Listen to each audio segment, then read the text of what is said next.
keeping it country, keeping it country.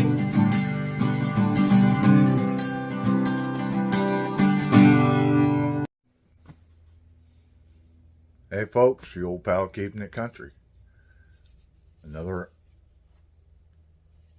episode of Monster Conversations with Kick. So, with all that being said, let's jump right into it.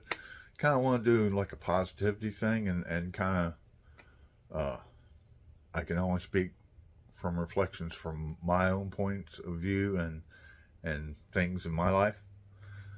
And hopefully it comes out as a positive reinforcement that maybe some other people can use.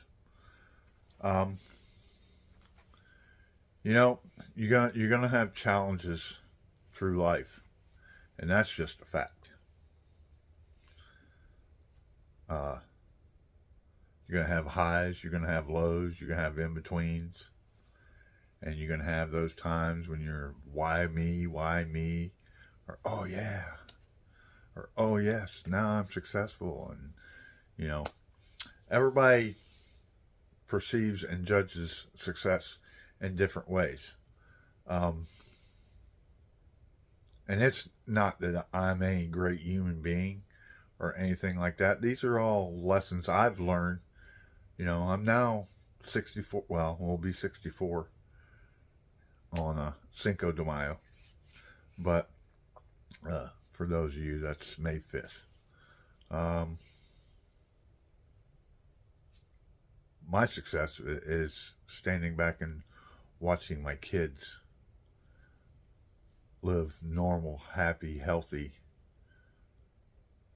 lives and just enjoying what things are coming, accolades are coming to them, along with some of my friends, in the music industry. I can't ever express my gratitude to those who have taken me under their wing or into their confidence and continuously give me behind the scenes looks and thoughts on what's going on, so on and so forth in the industry today. So with that being said, let's jump into this thing. Let me get a little monster going though.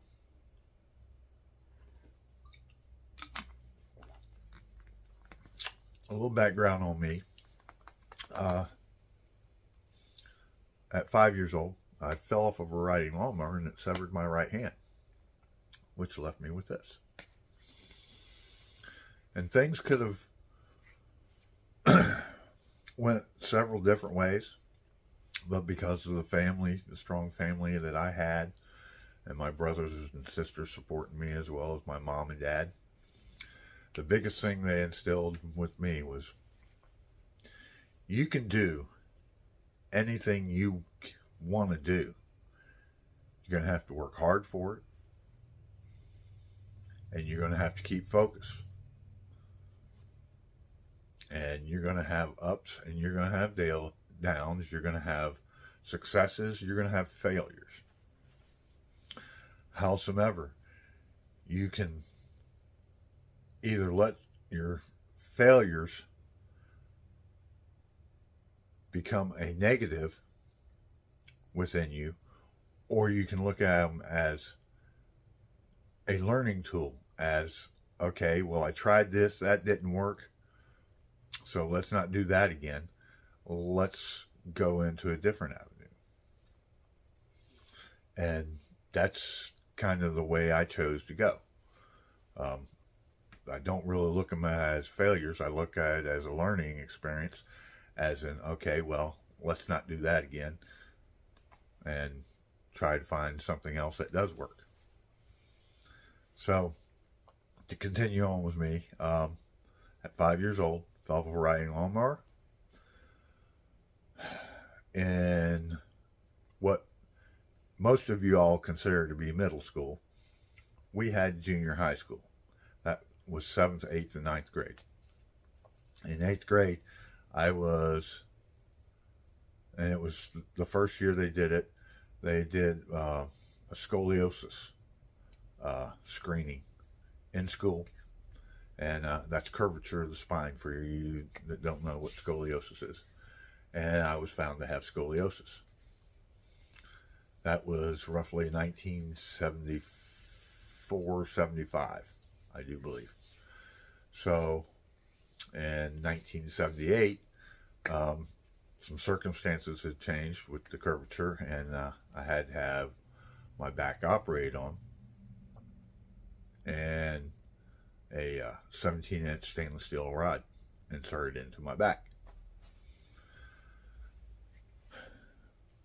And I played football through junior high and high school and stuff like that, and did what I had to do and had fun with all that. And then at age 50 in 2010, the rod, whether it was because I was so active or it was a weakness in the materials or whatever, for whatever reason, in 2010, I had to go and have that stainless steel rod removed because it had snapped and was rubbing against my spine and causing me severe discomfort. So we had that done in 2010, and unfortunately I never recovered well enough to be able to go back into the workforce of what I was doing. So that's a little history on that. Some of the things that I found along my journey, why I was working, and this kind of goes into the DEI part of diversity, inclusion, so on and so forth, or diversion, equality, and inclusion. So whether it was me putting the pressure on me, but I did see also where some of it was ultimately what I thought it was to be. I always thought that I had to do it bigger, do it better, just to be considered to be equal. And in some cases that was true, in some cases it wasn't. But it also, by me having that kind of mentality, certain employers seen, wow, this guy is really good at what he does. It gained me access to promotions and some other stuff that I got to do in the field that I was doing. So that's where that all come in. But that was a work ethic, you know. There again, we're going to go back to my family.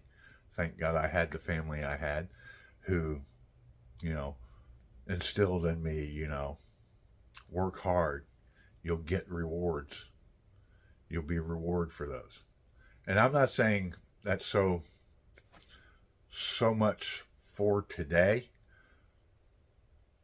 because obviously industries have all changed. When I came up, we were in a time where it was almost like a family-oriented businesses. The people would come out, they would know what your name is, you know, they would even know, some of them would even know, you know, if you had spouses or children, and asked how they were doing, so on and so forth. That's not so much happening today. You're basically just a number on a paycheck, and it's kind of sad to see. We also had pensions back then, not the 401ks, you know, yada yada yada. There's a whole bunch of things, and some of those maybe in later episodes we'll dive into some of that stuff later on. But I wanted to kind of do this thing on a positivity type thing. But there's still some negative connotations in here that you'll see. But you can choose to look at it however way that you want to look at it. And like I said, I can only give you my perspective and the way I look at it as things. So, went along, had some failures along the way, figured out, okay, well, that's not working, so let's try a different course. Did that, gained a little notoriety, got some accolades, promotions, so on and so forth. And then what happened in 2010, had to go back and figure out a whole different course of action because I could no longer do or be in the field that I was in. But I couldn't just lay around, ergo why I'm filming this in the bedroom. Couldn't just lay around in the bed and feel sorry for myself. Come to the conclusion, okay, what can I do to help other people, and where do I want to do that? And music had always been part of my life. I had been around it most of my life, early ages, with the Leonard Skinnards and the Sawyer Browns and some groups like that. The little itty bitty recording studio that used to be off of Lee Road in Orlando, Florida. It's called BJ Studios. Got to see some of that stuff. So, so I come up with, okay, well, how can I best help the music industry? And at that time, we're talking 2010. I was looking, and independent artists weren't really being recognized for anything. Didn't mean that they weren't working just as hard as the George Jones and George Straits and Reba McEntire's and Vicki Lawrence's and so on and so forth. It just meant that they weren't getting the recognition. So I seen a niche out there. Well, how can I best help the independent artist, without creating a drain on either their finances or their time or whatever. So I came up with, well, maybe if I just promote them via social media, because social media was starting to, really make a hard impact, and people were starting to gravitate more towards social media, which, for better or for worse, it is what it is. We have social media, and it will probably always be around from now on. And we just need to learn how to use it in a positive manner, and know that, we have trolls out there, and not everybody is who they claim to be on social media or whom they claim to be, and not everybody's good and not everybody's bad. So we'll move on from that. So we did the promotions and tried to help out the best we could, retweeting or reposting on our social medias, on YouTube, on Twitter, Tumblr, now TikTok, Instagram, Facebook, and there's even more social medias out there now. It just seems to grow by leaps and bounds. My biggest one, and y'all are going to get a laugh out of this, because I just laugh about it. And I actually have to go back and figure out how to get back into it, because apparently it's still around. The very first one, before you had Facebook, well, you had AOL and you had Yahoo, you had chat rooms and stuff like that, before the bad people destroyed those, and they kind of outlawed a lot of that for valid reasons, and we won't get into that. But there was a and I've lost my train of thought. I lost the name of it. space, something space. And it was like the very first one that it was kind of like you could do the video thing and a chat type thing. It was a Facebook type. MySpace. There you go. Now we're going back in the woods. So, so that's where it all kind of started out. And then it evolved into Facebook and Instagram, and they've all gained footings. And now you have metadata with, Instagram and Facebook, and the blue check marks, who has them, who doesn't have them, why you have them, why you don't have them, pay for them, don't pay for them. Twitter is now X, all that good stuff. So anyhow, so I posted on those, and where I really got impacted was once I started, probably about a year into it, and I'm going to say since I went out in 2010, 2011, I spent a lot of time on Twitter, and there was we'll call her a young lady. I mean, she's a woman of prominence, and but she's one of the ones that I seen that was kind of doing what I wanted to do, but she had the notoriety, and people seemed to want to listen to her. And her name was Jessica Northey, and she created something that was called CM Chat. And so it was a weekly thing. We would go in there and we would have chats, and she would do interviews with country artists, both independent and labeled artists. And we could ask questions, they would reply. She would ask questions, they would reply. And so I seen that, and I was like, wow, that's what I want to do. I want to try to make an impact and give artists a platform to talk on, and get their points of view and perspectives out there, and ultimately their music, especially for new releases and stuff like that, because this was still a time when record labels were still basically overseeing and controlling the music industry. Digital hadn't come along as much as it has now, so that artists could be able to do for themselves what record labels were doing. So we went through with that platform, and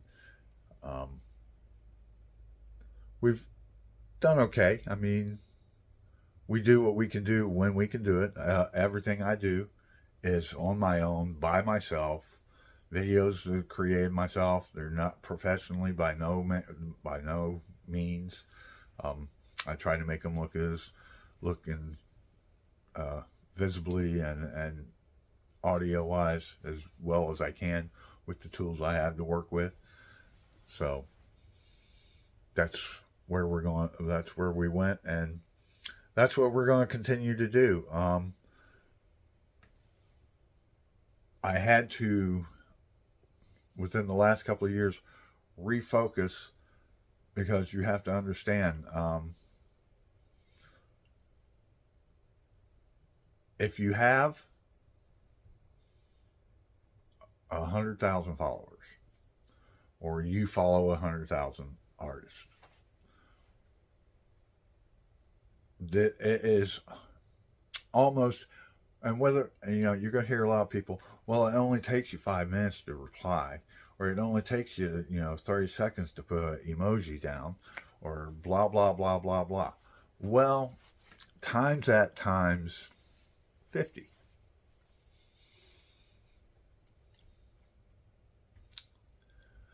Okay? So, if it took you 5 minutes, say, to reply to an art, or let's just make it easy, okay? Say at 1 minute. You have 50 artists, you're replying in 1 minute, That's 50 minutes. Just with replies. That doesn't take in the time to scroll through your feed and see what's going on, and you know, then you reply. You know, I'm just saying to reply, say 1 minute. But scrolling, there's time there, there's time spent there. So by the time you get done, you're over an hour into it with just 50 artists. So I went back and revamped, and had to, and don't by no means is any knock on any of the other artists out there, because there are some really, really good artists out there. The thing is, with the way the industry is working today, unless you have a niche or you have an in or you know somebody who knows somebody, you have to be ultimately great and stand out in the crowd. You have to be a Priscilla Blaylock. Or Priscilla Block, sorry. Or, you know, you have to be a Kelsey Ballerini and get a Taylor Swift shout out. You know, you've seen a few artists. I've seen actually a number of my artists. You know, on the AGT, The Voice, Britain's Got Talent, America's Got Talent. There was a short version. There was something in Nashville Star, I think it was called. You know, all of them shows. Out of all of those and all of those winners, there is, with the exception of Christine Grimmie, who, if you don't know who she was on The Voice, and she was under Adam Levine's tutelage, and unfortunately she was here in Orlando, and some goofball nutcase cut her journey short. But there hasn't really been, you know, I believe it was Kelly Clarkson. She won. She had a little bit of success, but nothing real major. And if you watch her show and you listen to her sing, there is no doubt in my mind she's as good as any artist, labeled independent or otherwise, out there today. So, you know, becoming a household name, you know, the thing you have to understand with that is, you know, ultimately songwriters are songwriters, artists are artists, you know, but when you go into that, songwriters know not so much, because if they choose to keep their anonymity, they can keep their anonymity. Artists, not so much. You're putting yourself out there in public for public display, which opens you up to a lot of different things: criticisms, accolades, trolls, unsavory type people, so on and so forth. And you have to realize that you're exposing yourself, but your family as well, because people get obsessive over people. People, you know, like who they want. People, and if there's information out there anywhere, especially in our digital age now, people are going to find it. They're going to find out what your real name is. They're going to find out your addresses. They're going to find out your brothers, your mother, your sisters, your siblings, your children, your grandchildren. You know, it takes a little bit, but if you want to find that information, you'll find that information. It's as plain and simple as that. So you have to be aware that when you put yourself in the position to succeed as a singer or an artist or a performer or a movie star, or there's a plethora of other things, that you're opening yourself wide open, even though you have a right to privacy.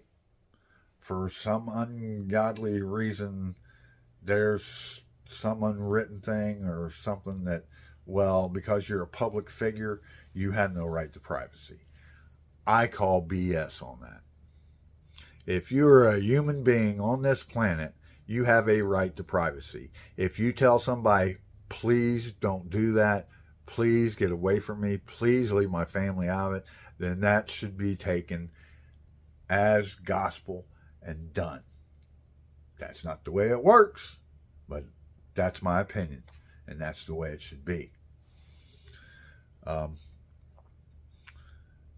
Now we're going to go down kind of a little bit of a dark path, but it's going to have a positive connotation to it. You know, we get out here and we're having a bad time of it.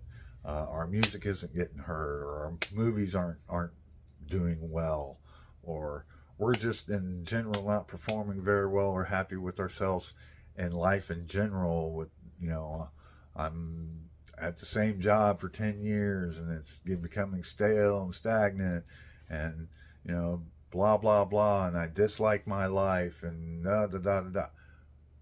Okay, let's put a little context on that. You may have those bad days where things aren't going your way, but the biggest thing is you wake up the next day, you're still alive. You have the ability to do something better the next day. Or it may not even be that same day.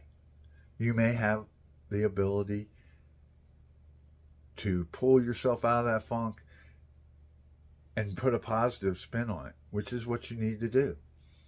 You have to keep that positive attitude. And the reason I say that is this is where we're going a little bit negative here. And I've known a few in my lifetime, Holocaust survivors. Their parents, a lot of their families,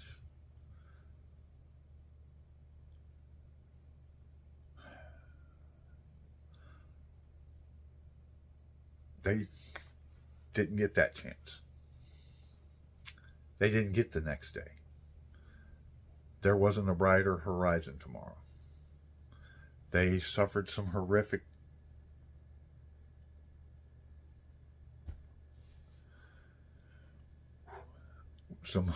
things.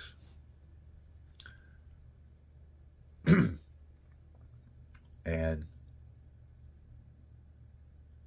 there was almost an extinguishing of a whole certain people of society.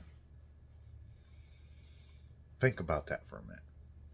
When you're having a bad day, you get to wake up tomorrow, or you get to have the rest of your day to go, okay, how can I make tomorrow better? How can I make the rest of the day better? There are people out there that don't get that choice. There's not going to be a tomorrow for them. There's not going to be a rest of the today for them. So, before you want to climb on the boohoo train, think about how lucky you are that you have a roof over your head. You have somewhere to lay. You have somebody that's with you or believes in you, or someone's.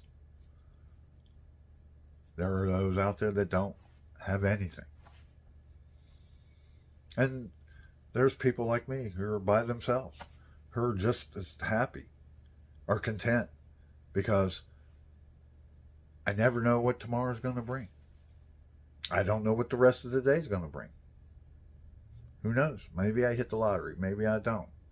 Maybe I never, make a huge, gigantic impact on the music industry. Maybe I do. Maybe I help one person. Maybe I help 50 people. Maybe I help 100,000 people. It doesn't matter to me. The point is I'm trying to help, and I'm trying to do all I can do every day when I wake up. I just want to have a positive impact on that day, not a negative one. that leads me to this last but not least of things. You younger artists, male and female, you seem to want to get married, have the possibility of family. And I'm not saying right, wrong, or indifferent. I'm not saying, whether it's right or whether it's wrong. What I'm going to say is once you bring somebody, whether it's a significant other, a spouse, or a child, into your circle, you have to completely change your attitude, because it's no longer about your needs, your wants. It's about theirs. And how can you best make sure that they have the best life possible, or the best chances to succeed in life and provide for them? So that's about all we're going to have on this episode. And I hope maybe it's a positive message. I'm certainly the way I want it to be, but I also want it to be thought-provoking, where you can look at it and go, wow, okay. Or maybe you disagree. And if you disagree, put it down there in the comments. I won't delete it. And if you want to have a discussion, we won't fight about it or argue about it, but if you want to have a discussion about it, we'll have a discussion about it. Everybody has the right to their own opinions. That's why we're human beings. That's why we have the ability to think for ourselves. It'd be a pretty boring world if we all thought the same. So that's about all I got for you for this episode. And until we speak again on Monster Conversations with Kick, remember to love one another. Remember to be kind to one another. And until we see each other again, peace out.